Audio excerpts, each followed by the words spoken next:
안녕하세요. 오토기어 양PD입니다. 김정윤입니다. 떨거지 김창현입니다. 저희가 또 오늘은 되게 특별하게 차력사를 되게 모셔온 것 같다, 그죠? 차력사 저희 교수님 한 분 모셔왔습니다, 여러분. 네, 우리 오늘 무슨 차를 가지고 왔죠? BMW M3 가졌습니다. 네, 여러분 뒤에 보이시나요? 네. 저희가 오늘 BMW M3를 가지고 와서 오늘은 BMW 역사에 대해서 조금 잘 알려진 내용 말고 안 알려진 내용들. 인터넷에 보면 떠돌아다니는 정보들이 너무 많죠. 그런 거를 한번 정리해보자는 차원에서. 예. 근데 BMW가 알려진 게 우리나라에서 그렇게 오래되진 않아요. 그리고 BMW가 각각 뭘 의미하느냐 뭐 그런 것도 잘 모르는데 BMW는 되게 쉽잖아요. 바이오리스 모터렌 마린 베르케. 그러니까 W가 그 독일에서는 B 발음이 나니까. 몰랐네. 바이에른 지방에 네. 자동차 공장이라는 뜻이에요. 모터 영어로 하면 네. 바이에른 모터워크죠. 그렇죠. 네. 별 뜻 굉장히 없네. 간단한 뜻이에요. 오. BMW를 알려면 세 회사에 출발을 알아요. 잘 알려진 바에 의하면 항공기 회사였다, 뭐 항공기 엔진을 만드는 회사였다 이렇게 알고 있잖아요. 네. 그래서 마크가 헬리콥터 맞아. 날개에 돌아가는 그거를 형성한 거다 이런 말도 맞아, 있잖아요. 맞아. 그런 속성이 네, 근데 있잖아요. 그거는 나중에 네. 만들어낸 말이에요. 뒤어낸 거죠. 예, 비슷하니까 항공기 회사였으니까 그걸 의미하지 않겠냐. 이게 프로펠러 돌아가는 프로펠러 것처럼 날개. 보이니까. 근데 원래 정설은 물론 뭐 기원에 대해서 애플도 사과 그게 도대체 어떤 의미냐. 맞아. 나도 근데 모르겠어. 기업들은 그래 니들끼리 싸워. 안 알려줘. 절대 안 알려줘. 지금도 공개 안 했어요. 왜냐하면 그걸 공개할 이유가 없지. 하긴 그게 뉴스가 논란이 되고 있는데, 화제가 맞아, 되는 맞아. 거. BMW도 그래 뭐 저기 프로펠러든 뭐든 니들이 싸워 하는 건데 가장 설득력 있는 건 네. 예전에는 상징되는 문장이 다 있었어요. 그쵸. 지방마다. 옛날에는 그 바이에른 지방의 문장을 보면 이 가운데 부분에 그 무늬가 나와요. 그래서 저 무늬를 따가지고 요거를 원어에 집어넣어서 이렇게 표시를 했는데 나중에 이제 1927년도에 요 브랜드에 대한 해석이 그때부터 이제 사용이 되기 시작한 거죠. 저거는 이제 프로펠러 항공기 회사의 그 표식이라는 거를 나타내기 위해서 그때부터 이제 의미가 부여되기 시작한 거예요. 그러니까 원래는 그런 의미는 없었다 그래요. 자, 근데 이제 BMW는 3전 4기의 역사예요. 어허. 이게 무슨 말이냐면 3번 망할 뻔합니다. BMW. 적이 3번 있었다. 네. BMW 가? 1922년도에 한번 망할 뻔하고, 네. 1948년도에 망할 뻔하고, 1959년도에 망할 뻔하고, 너무 많이 망할 뻔했네요. 많이 망할 뻔했어요. 뭘 그렇게 말아먹은 거죠? 그리고 그때마다 귀인이 나타났어. 서쪽에서. 또 네. 첫 번째가 가스트리온이라는 사람, 두 번째가 한스칼폰 망골트 레이볼트라는 사람, 세 번째가 지금의 그 유명한 헤르베르트 퀀트라는 퀀트. 사람. 네. 그래서 이 세 명의 은인이 네. 위기 때마다 살렸어요. 네. 자, BMW는 세 회사가 합쳐졌다 그랬죠? 네. 첫 번째는 자동차 회사, 하나는 항공기 회사, 또 하나는 모토라드의 전신인 바이크. 예, 이렇게 돼요. 그래서 바이크가 나오는 건가 보구나. 그런데 이게 또 각각의 역사를 가지고 있는 차가 합쳐진 거냐? 그건 또 아니야. 예. 첫 번째 자동차 회사는 네. 1896년 12월 3일에 하임리 에르하르트라는 사람이 네. 파르주 아이크 파블리크 아이제나흐라는 회사를 설립을 해요. 굉장히 이름이 어렵죠? 자, 파르주 아이크 네. 파블리크 아이제나흐. 네. 이게 되게 쉬워요. 왜냐면 뭘 팔아달라는 것 같은데? 팔아달라는 것 같은데? 팔아줘. 자, 파리 말랐다. 이렇게 된다니까 이게 이렇게 외우다 보면은. 패널이요.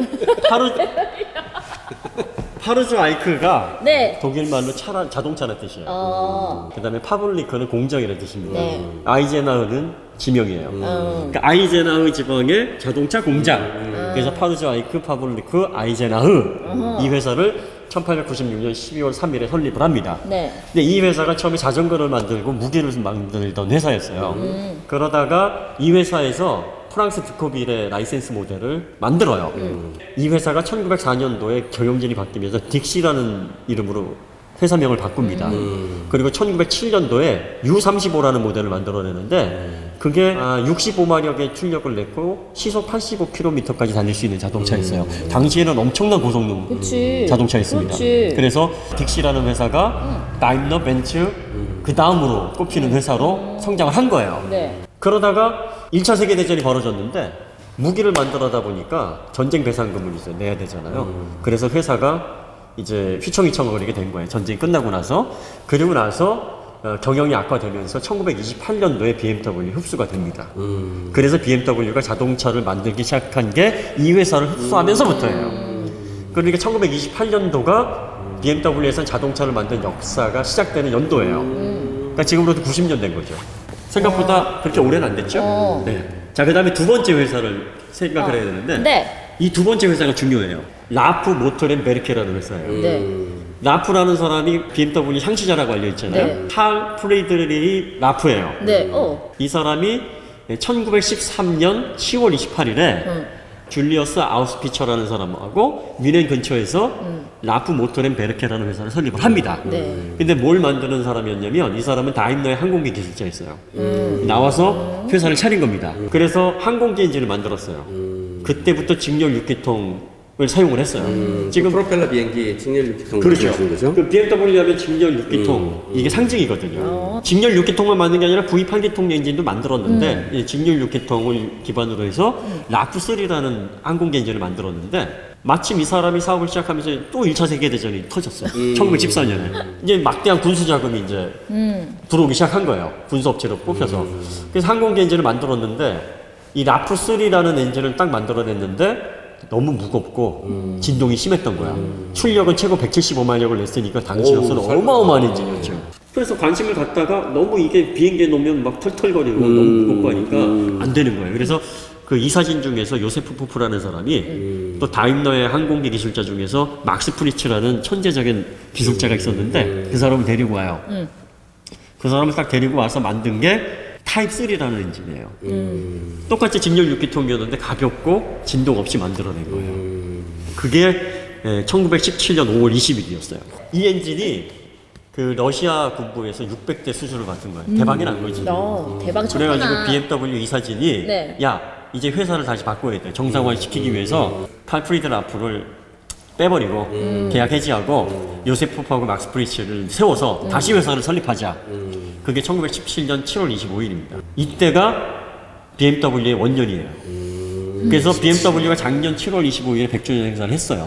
그래서 100년이라는 얘기예요. 하는 거예요? 그래서 라프 모터렌 베르케를 네. 바이에르스 모터렌 베르케를 바꾼 겁니다. 그래서 BMW라는 명칭이 1917년 7월 그렇구나. 25일에 생긴 거예요. 아하. 이 회사가 BMW의 원회사입니다. 원회사. 네. 자, 그 다음에 세 번째 회사가 또 어떤 네. 회사냐면 세 번째 남았구나. 세 번째가 바이크 회사. 아니에요. 아니요? 오토 플루그 조이그 베르케라는 회사입니다. 뭘 풀고 주임은 오. 네, 풀고 조이면 뭐가 나와요. 오토. 네. 오이케 네. 항공기 동체 만들던 회사예요. 항공기 동체구나. 옛날엔 항공기 동체 뭘로 만들었을까요? 초창기를 나무로 만들지 않았어요? 네, 맞아요. 나무로 만들었어요. 역시 배운 사람. 아니 기계적으로 생각하면 나무밖에 없어. 예, 나무로 만들었어요. 네네. 그런데 1차 세계대전이 터지면서 이제 군수업체가 폭발을 했잖아요. 그래서 이 회사를 1916년도에 만 엔지니어링이라는 회사가 매입을 합니다. 독일의 만 하면은 뭐 만트럭도 생산하고 네, 네, 네. 엔지니어링 굉장히 유명해요. 네. 그래서 이름을 바이에르스 플루그 조이그 베르케로 바꿔요. 항공기 동체를 생산을 해놨는데 1년에 3,000대까지 막 생산을 했대요. 어마어마하게 성장을 한 거죠. 근데 1차 세계대전이 딱 끝나니까 네. 남아도는 목지하고 그렇죠. 이거 어떻게 처리를 해요? 그래서 이 회사가 어떻게 해서 우리 먹고 살까 하다가 맞춤형 가구를 생산하고 또 한 가지 사업을 오토바이 만들자. 그래서 오토바이 만들기 시작을 한 거예요. 그러고 나서 이제 사업을 변경을 했지만 그 사업이 잘 유지가 안 된 거죠. 그래서 1922년도에 회사가 매각이 됐는데 그 회사를 산 사람이 네. 이탈리아 태생이면서 오스트리아에 투자가 했던 카스트리온이에요. 그리고 나서 같은 해 5월에 BMW도 1차 세계대전이 끝난 다음에 경영이 악화돼서 이 사람에게 넘어갑니다. 그러니까 두 회사가 한 주인을 만나게 됐으니까 자연히 합병이 된 거죠. 그래서 바이크 회사와 항공기를 만들던 BMW가 합쳐져요. 그리고 나서 1923년도에 BMW 브랜드로 바이크가 나오기 시작을 합니다. 그게 R32라는 모델이에요. 네. 바이크가. 빅토리아의 수평대항 엔진과 카르단 샤프트라고 지금의 바이크는 체인으로 그쵸. 움직이잖아요. 네. 그 동력이 전달되는데 BMW 바이크는 독특하게 드라이브 샤프트로 구동을 하거든요. 그러니까 초창기부터 그런 방식을 썼어요. 그러다가 1928년도에 딕시라는 회사까지 데리고 오고. 옵니다. 그래서 세 개 회사가 합쳐져서 바이크 만들고 자동차 만들고 그 다음에 이제 항공기 엔진도 만드는 회사가 된 거예요. 그래서 저게 저렇게 나왔구나. 그 딕시라는 회사를 인수를 하면서 네. 1929년에 최초의 독자 모델이 나옵니다. BMW에. 뭐? 딕시 3 15PS DA1이에요. 15PS는 알겠다. 나도. 15PS는 15 마력. 네. 벤츠 우리가 역사할 때 맞아요. 배웠잖아요. 그 당시에는 그렇게 네. 마력을 썼다고. 마력을 차명으로 썼어요. 3이라는 거는 네. 그냥 저속, 중속을 낼 수 있는 자동차의 레벨이다라는 걸 표시한 거고. 마치 그게 지금의 3 시리즈의 이미지가 형상화된 듯한 느낌이 막 드네요. 그렇죠. 응? 그거예요. 그리고 DA는 이제 독일 버전이라는 말이 이니셜입니다. 독일어 이니셜. 그리고 1은 첫 번째 모델이라는 거죠. 그래서 그 모델이 나오고 이제 두 번째 DA2가 나올 때부터는 BMW 3 15PS DA2. 그 다음에 뭐 DA3, DA4까지 나와요. 그렇게 해서 1931년도까지 25,000대를 만들어냅니다. 그 버밍햄의 그 당시에 오스틴이라는 영국의 자동차 브랜드가 있었는데 네. 그 회사에 오스틴 7이라는 모델을 라이센싱한 거예요. 자기들이 만들어낸 모델이 아니에요. 1930년 넘어오면서 히틀러가 정권을 잡고 독일이 군부 정권화가 되죠. 그러면서 BMW에서는 항공기 엔진을 주력해서 만들기 시작을 해요. 그 자동차는 그 당시에는 이제 별로 그치. 많이 못했어요. 그래서 이제 BMW 항공기를 만들었는데 가장 항공기 중에서 유명한 엔진이 BMW 801이라는 엔진인데 그 FW190이라고 2차 세계대전 때 독일 주력기가 있어요. 그 엔진을 한 2만 개 정도를 BMW 생산을 했어요. 제트 전투기가 그 독일에서 처음 나왔는데 그 제트 전투기에 들어가는 제트 엔진을 BMW로 만들었어요. 어허. 그러니까 BMW 003이라는 엔진이었는데 메서스미츠 ME262A-1B라는 모델이 있었어요. 대표님 이름 어떻게 기억이죠? 이름 다 기억하고 있어요? 무의미한, 난 무의미한 숫자는 전혀 모르겠어. 아니 그 지금 들어도 모르겠어. 그냥 생각이 나네요. 그냥 생각이 나네요. 보통 그 비행기를 네. 그 메서스미츠 ME262 슈발베라고 얘기를 해요. 그러니까 슈발베라는 말은 제비라는 말을 뜻하거든요. 그만큼 참 빠르다. 이렇게 직관적으로 뭔가 이름을 근데 이게 그 당시에 시속 870km를 냈어요. 지금 우리가 여객기 타면 여객기가 딱 그 정도 속도를 내요. 어마어마한 거죠. 그 당시에 작정 반경이 845km였어요. 그런데 이게 네. 실전에 투입되질 못했어요. 너무 엔진이 빨라? 강력해서 조종이 힘든 거야. 그리고 시험 비행 때 이 선회를 하는데 그 힘을 못 이겨서 엔진이 떨어져 나가버려요. 네. 그래가지고 차가 출력이 너무 세면 이렇게 코너 못 돌고 막 드리프트 하거든. 네. 응? 그런 거야. 비행기도 그냥 하늘에서 드리프트 하는 거야 지금. 그렇죠. 그래서 너무 앞서간 엔진이었던 거죠. 저런. 그러니까 BMW가 그런 터보 제트 엔진을 만들어낼 정도로 항공기에 굉장한 실력을 가지고 있었어요. 그러네요. 대단하네요. 자, 그 당시에 그 차를 생산 안 한 건 아니에요. 1933년도에 네. BMW 303이라는 모델을 만들어냈는데 이 모델에 처음 요 프로펠러 로고하고 키드니 그릴이 사용이 됐어요. 무슨 뭐요? 키드니 그릴. 키드니? 키드니 콩밥. 이 사람 콩팥에 있는 모양을 네. 형상화해서 그릴로 담았거든요. 이게 그거예요? 네, 그 양쪽에 두 개 있잖아요. 아 정말요? 옛날에는 되게 가늘고 높게 이렇게 됐다가 그게 점점점 납작해지고 넓어지면서 이렇게 지금 되고 있는 거예요. 그렇죠. 왜 콩팥을 왜 형상화해요? 무슨 의미? 아 그래요? 의미 따로 있는 건 아니고? 이미 그걸 디자인했던 디자이너는 죽었기 때문에 알 물어볼 수가 수가 명령할 없죠. 수가. 네. 아 이게 그런 디자인이군요. 근데 키드니 하면은 되게 직관적이잖아요. 그렇죠. 전혀 몰랐어. 인체와 관련해서 친숙하기도 하고. 1936년에 BMW 328이 지금의 BMW의 정체성을 확립한 모델이었어요. 강철 튜브 프레임으로 만들었고 비행기 디자인, 동체 디자인으로 나왔는데 그게 1936년도 차인데도 불구하고 레겐 피니언 스티어링 기어도 가지고 있었고 독립평가 장치도 가지고 있었어요. 당시로서 굉장히 혁신적이었죠. 그걸 레이싱 버전으로 알루미늄 차체로 만들어 놓은 레이싱카가 밀레밀리아라고 1000마일을 쉬지 않고 달리는 아주 악마 같은 경기가 있었는데 거기서 우승을 했고 르망 24시에도 우승을 했었고 최고 시속은 220km였고 어마어마한 고성능차를 만들어냈었죠. BMW 잘 나갔네요. 하지만 히틀러 정권에 예, 누가 왜 독일도 전범인데 얘기 안 해요. 예, 전범이에요. 그리고 전범. 예, 전투기, 로켓 뭐 이런 무기들을 다 생산을 그치. 해내서 연합군에게 이제 나중에 전쟁 끝나고 나서 너희들은 3년 동안 생산하지 마. 그러니까 영업 정지가 아니라 아예 공장도 다 폐쇄를 시켜버린 거예요. 3년이면 회사 넘어가요. 그 1948년도에 도산 위기에 몰리게 됩니다. 두 번째로 망할 뻔했죠. 1922년도에 가스트리온이가 한번 구해줬는데 이제 48년도에 또 위기가 온 거예요. 이때는 역시 또 은행가였던 한스 칼폰 망골트 레이볼트라는 사람이 네. 다시 회사를 회생을 시킵니다. 근데 이 사람이 이제 회사를 회생을 시켜놓고 나니까 뭐 정상화되어 있는 게 없잖아요. 그치. 그래가지고 아주 소형차, 작은 차를 만들어서 돈을 벌자 해서 나온 게 이탈리아 IS542 이세타라는 모델을 라이센싱을 해요. 그렇죠. 그 이세타 왜 드라이빙 센터 가면 영등도 드라이빙 센터 가면 안 가봤죠? 조그만 그 차 하나 있어요. 네. 그 센터장이 가끔씩 막 손을 들고 하는 그 조그만 차 있어. 응? 아, 그래요? 키 큰 사람 못 타고 그 조그만한 이세들만 타는 차라고 해서 이제 이세타라고 그러고 있어요. 일리 있네요.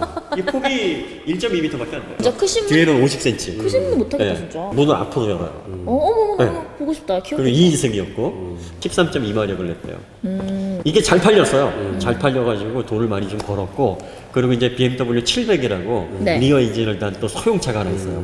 그걸 가지고서 이제 어떻게든 기사회생을 하려고 노력을 하다가 돈이 벌리면은 또 고급차에 또 뭔가 해보고 싶잖아요. 1952년도에 BMW 501이라는 걸 내놨는데 이게 고급 세단이었어요.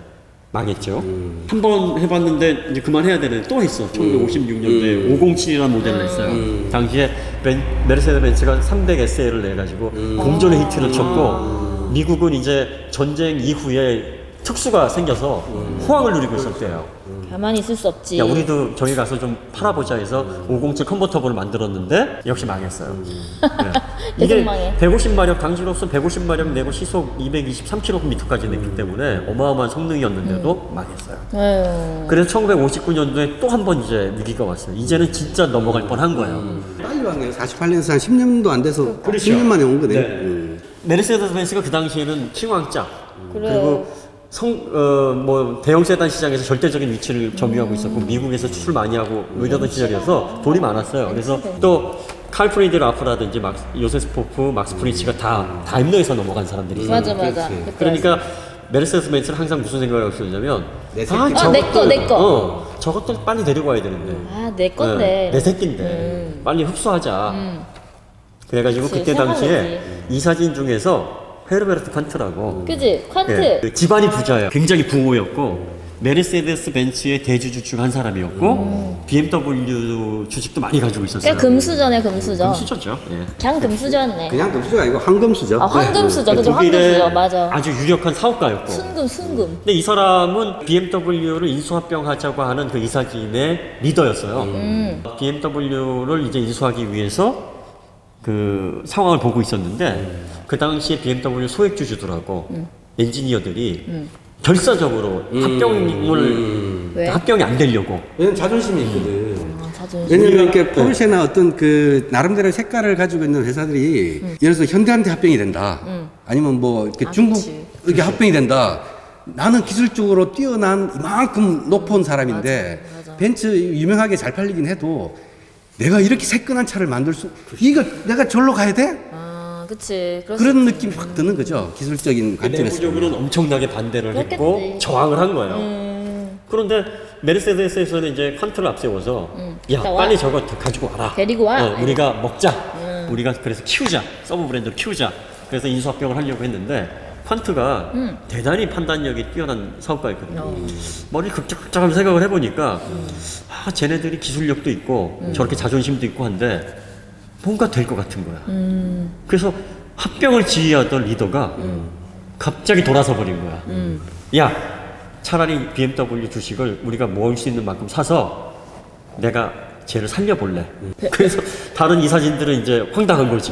아니, 합병 리더가 저렇게 그래. 입장을 바꿔버리고 어떡해요? BMW를 가져가서 우리의 적이 돼버린 거야. 1959년도에 헤르베르트 칸트가 BMW 살렸어요. 그치. 예, 그- 과반수의 그 지분을 확보해서 대주주가 돼서 아직도 BMW는 1959년에 칸트가 우리 BMW를 살려준다. 살린 그 그럴만도 하지. 해를 BMW의 원년화 생각을 해요. 가장 BMW에서 역사적인 사건이고 또 그렇게밖에 할 수 없는 게 지금 그 딸이나 아들이 또 지분을 거의 다 가지고 있기 때문에 칸트가가 지금 실세예요. 맞아. 그래서 또 잘 보여야 되니까. 맞아. 그때 예. 입김 엄청 세다고, 칸트가. 네, 칸트가가. 그래서 1959년도에 헤르베르트 칸트가 BMW를 인수를 하고 나서 본격적으로 소형차 전략을 펼쳐요. 1961년도에 뉴 클래스라는 베리에이션이 탄생을 합니다. 메르세데스 벤츠에서 클래스라는 이름 쓰기 전이에요. 아, 그래요? 뉴 클래스에서 처음 나온 모델이 BMW 1500 시리즈예요. 1.5리터 엔진을 단 소형차죠. 근데 그 당시에 차들이 역사를 보시면 알겠지만 다 컸어요. 배기량이 보통 막 5,000cc, 6,000cc 배기량으로 출력을 커버하던 때였어요. 그때 당시에 최초로 다운사이징이라는 걸 시도한 브랜드예요. 근데 처음에 1500 시리즈가 딱 나왔는데 반응이 괜찮았어요. 실용적이고 경제적이면서 배기량이 적은데 성능이 괜찮았어요. 그러니까 인기를 많이 끌었어요. 그리고 나서 1964년도에 1600 시리즈가 나와요. 근데 이 1600 시리즈가 지금으로 말하자면 이 3 시리즈의 원형입니다. 어허. 그러니까 이걸 얘기하기 위해서 이렇게 오래 온 거예요. 멀리 왔네요. 그러게. 아이고, 이게- 휴. 아이고, 힘들다. 휴, 여러분 들으셨죠? 그러니까 BMW 1500, 1600 그게 3 시리즈가 된 거예요. 아, 그렇구나. 자, 그래서 그때 BMW가 1600 시리즈를 냈던 게 1964년도였는데 네. 그때부터 회사가 정상화가 돼서 주주들에게 배당을 하기 시작을 했어요. 안정화가 된 거죠. 그치. 그리고 나서 1800 시리즈가 나오고 2000 시리즈가 나왔어요. 1500에서 1600으로 이어지는 그 계보는 3 시리즈가 된 거고 1800에서 2000으로 넘어가던 2 시리즈는 뭐가 됐겠어요? 뭐가 됐겠지? 그렇죠. 5가 된 거예요. 사는? 4는 나중에 사는 나와요. 최근에 가지치기. 아, 그래요? 아. 자, 근데 여기서 또 중요한 사건이 하나 발생을 합니다. 네. 어떤 사건이 발생하냐면 1972년도에 BMW가 이제 어느 정도 자리를 잡았어요. 네. 그래서 요한 네스파르를 중심으로 35명의 스페셜리스트를 모아서 M이라는 브랜드를 만들어요. 아, 그때가 1972년도예요. 그래서 이 M이 그때 탄생을 합니다. 아하. 2000 CS라는 모델을 베이스로 해서 5 시리즈가 나와요. 그래서 5 시리즈를 먼저 런칭을 했어요. 그리고 나서 1973년도로 딱 넘어가면서 어떤 사건이 터지냐면 중동의 1차 전쟁이 발발을 합니다. 오일 오일 쇼크가 쇼크가 옵니다. 그래서 1973년, 74년도에 기름값이 어마무시하게 올라버려요. 그 타격으로 인해서 모든 제조사들이 다 휘청거립니다. 대배기량 엔진을 생산했던 미국의 뭐 캐딜락이든 아유, 뭐 그렇지. 클라이슬러든 특히 메르세드 벤츠 다 영향을 받았는데 오일 쇼크에서 건재한 브랜드가 하나 있었어요. BMW? 왜요? 소형차 전략을 아, 가져왔어요. 그렇지. 맞네. 소형. 다운사이징을 해왔기 때문에. 아, 맞네. 기름을 적게 먹는 소배기량 차였기 때문에. 그래서 BMW가 이때다. 그래서 1600 시리즈에서 다져졌던 그 기술을 1975년도에 3 시리즈라는 모델로 녹여냅니다. 3 시리즈가 나와서 공전의 히트를 쳐요. 그러니까 오일 쇼크로 모든 자동차 회사들이 다 휘청거리고 있는데 얘만 승승장구로 야. 한거예요. 와, 그렇구나. 참고 잘 기다리면 기회는 오는 거야. 그렇죠. 자, 그 다음에 네. 더 극적인 사건이 또 벌어져요. 야, BMW 뭐 이렇게 다이나믹합니까? 3 시리즈가 그래서 승승장구로 차가 다이나믹한가 봐. 그래서? 역사가 다이나믹하니까 차도 다이나믹한 하긴 거야. 좀 그런 것 같기도 하네요. 이 3 시리즈를 전 세계에서 가장 유명한 차로 만든 사건이 또 하나 벌어집니다. 1978년도에 이란에서 국내 정세가 혼란에 빠지게 돼요. 이슬람 혁명이 벌어지게 됩니다. 그래서 2차 오일 쇼크가 발발을 해요. 아, 2차 오일 쇼크. 그래서 좀 더. 우리나라에서는 2차 석유 파동, 이게 1978년도에 시작을 해서 1980년대까지 영향을 미칩니다. 또 제조사들 다 휘청거리고 난리가 났는데 다운사이징 했으니까. 3 시리즈 냈던 BMW만 아주 날개 돋친 듯이 파는 거예요. BMW 참 카운트 한 방 치고 그러니까. 어퍼컷 날린 거네. 그렇죠. 진짜 타이밍 기가 막히네요. K가 펀치를 날리고 그래서 3 시리즈가 역사상 가장 유명한 컴팩트 스포츠 세단이 돼버렸어요. 돼버렸구나. 상징이 돼버려요. 아하. 그두 오일 사건 쇼크로 때문에. 인해서. 그러니까 그 이전부터 다운사이징 잘해왔고 소형차 전략을 잘 구사를 했기 때문에 그렇게 데뷔를 할 수 있었던 거죠. 선견지. 그리고 이제 BMW가 1976년도에 6 시리즈라는 걸 내요. 그러니까 635 CSI라는 걸 내는데 네. 이게 미국 시장에서는 M6로 팔렸어요. 근데 그걸 M으로 인정을 하진 않아요. 왜냐하면 M의 운동성을 강조한 모델은 아니고 그냥 GT카였기 때문에 BMW가 그리고 또 하나의 사고를 쳐요. 어. 그게 무슨 사고냐면 1977년도에 7 시리즈를 내요. 네. 7 시리즈. 나도 지금 생각했어. 아, 77년도 냈지. 너무 잘 나와서? 그게 왜 사고냐 이렇게 생각할 수 있어요. 독일의 자동차 회사들은 신사협정이라는 걸 맺고 있었어요. 그 기업 간에. 지금도 신사협정이라는 게 있어요. 뭐냐면 고성능차도 시속 250km 넘지 말자는 게 제조사 간의 협정이에요. 그런 게 그러니까 있구나. 너무 성능으로 경쟁을 하다 보면 서로 피곤해지고 위험해지니까 야 그냥 우리 이거 법에서 강제하는 건 아닌데 우리 그냥 250km로 그냥 제한하자. 그걸 어겼어요? 그걸 신사협정이라고 하는데 그 당시에 이제 BMW하고 메르세데스 벤츠가 어떤 신사협정을 가지고 있었냐면 너희는 소형차로 먹고 살아. 우린 대형차로 먹고 살게. 아 벤츠는 예, 대형차가 그러니까 우리가 이렇게 해서 시장 나눠 먹고 사이좋게 지내자라고 그런 신사협정을 가지고 있었어요. 그런데 사람이 먹고 살만하면 어떻다? 딴 생각하지. 딴 생각이 나지. 네. 그래서 그걸 어겼구나. 야 나도 비싼 거 쓸 줄 알고 나도 명품 쓸 줄 알거든 이렇게 되는 거야. 그렇구나. 그러니까 BMW가 야 우리 3시리즈로 이제 돈 많아. 돈 좀 풀어서 우리도 고급 세단 세계별 명사 우리 이 차를 좀 이용하게 하자. 7시리즈를 딱 낸 거예요. 에그 벤츠가 딱 보니까 황당하거든. 빡쳤지. 뭐야 이 자식들. 벤츠가 그래서 좋아 그럼 우리도 소형차 낼래 해서 소형차를 내기 시작한 거예요. 이때부터 이제 피 튀기는 경쟁이 시작되는 거예요. 그래서 벤츠가 그 당시에는 소형차를 거의 안 냈는데 그게 C 클래스가 된 거야. 아 그렇구나. 그리고 나서 A 클래스도 내고 B 클래스도 내고 그런 식으로 베리에이션이 늘어나게 된 겁니다. 상도덕은 어겼지만 소비자한테 땡큐네요. 그렇죠. 그죠? 경쟁이 된 거니까. 그러니까 우리한테 땡큐지. 그래서 그래. 역사를 대충 정리해 보면 네. 1972년도에 5 시리즈, 1975년도에 3 시리즈, 1976년도에 6 시리즈, 1977년도에 7 시리즈. 아 이건 기억하겠다. 1977년에 7 시리즈. 그렇죠. 그러니까 여기까지가 소비자들이 잘 모르는 역사다. 그렇구나. 그 이후부터는 이제 잘 그쵸. 아실 거예요. 워낙에 검색해보면 유명하니까. 이제 많은 부분들이 드러나 있기 때문에 맞습니다. 그 이후부터는 아마 여러분들께서 많이 들으셨고 친숙하실 겁니다. 아 그치. 네. X5라는 모델이 생긴 배경은 94년도에 미국발 경제 침체하고 걸프전으로 인해서 또 한 번 기름값이 요동을 칩니다. 그래서 기업들이 인수합병을 통해서 덩치를 키워서 원가 절감하는 게 이슈였기 때문에 막 회사를 막 최대한 사는 시기였어요. 그래서 그때 로보그룹이라는 그룹을 인수를 합니다. 아 맞아. 영국. 예, 영국에. 로버에는 랜드로버 제규어 미니라는 브랜드가 있었어요. 그래서 그거를 매입을 해서 랜드로버에서 오프로드 기술을 맞아, 빼서 맞아. X5라는 모델을 만들었죠. 아 기억나. 그 대표님이 BMW가 랜드로버의 그 기술을 막 쏙 빼먹고 버렸고. 그런 건 아니에요. 레인지로버 시승할 때인가? 맞아. 그때 그러니까 그랬었어. 전략적인 인수합병을 통해서 뭔가 활로를 찾으려고 흡수를 했고 또 BMW가 그걸로 인해서 투자도 많이 했어요. 했는데 살리려고 결과적으로 했는데 영 안 사라지더라. 살려지지가 않더라. 살려지지가 않더라. 그러니까 BMW가 목표하는 그 수익률까지 못 내더라. 그래서 앞으로도 못 내겠네. 그래갖고 이제 처분한 거지. 네. 뒷수습을 한 게 헤르베르트 칸트의 부인이었어요. 미망이. 근데 그분이 이제 그 헤르베르트 칸트의 비서 출신이에요. 비서 출신인데 비서와. 굉장히 현명한 그 와이프였죠. 얼마 그분이 안 되겠지? 뒷수습을 하느라고 좀 힘들었죠. 그리고 1998년도에 또 걸출한 브랜드를 하나 그 인수를 하는데 브랜드를 그게 뭐겠어요? 세계 최고의 세단 하면 난 안다. 세계 최고의 세단? 예. 이게 뭐지? 벤틀리? 엠블러. 그 비슷한 거. 벤틀리 그보다 말고. 조금 더 가오 있는 거 있어요. 그래요? 부산이 170만 원. 아 그거 비싼 거. 아이 그 뭐였지? 사막의 롤스로이스. 사막에 그냥 롤스로이스. 롤스로이스. 아우 이렇게 기억이 나네요. 롤스로이스도 1998년도에 인수를 합니다. 그래서 지금 BMW 박물관에 보면 건물이 네네. 두 동이 있는데 한쪽은 롤스로이스 역사예요. 그러니까 롤스로이스 역사가 더 오래됐거든요. 그래서 BMW가 자동차 부분의 역사가 좀 약하니까 거기에 롤스로이스의 역사를 이제 자기의 역사인 것처럼 이렇게 좀 많이 전시를 해놨어요. 근데 롤스로이스 인수할 때도 좀 재밌는 일화가 있어요.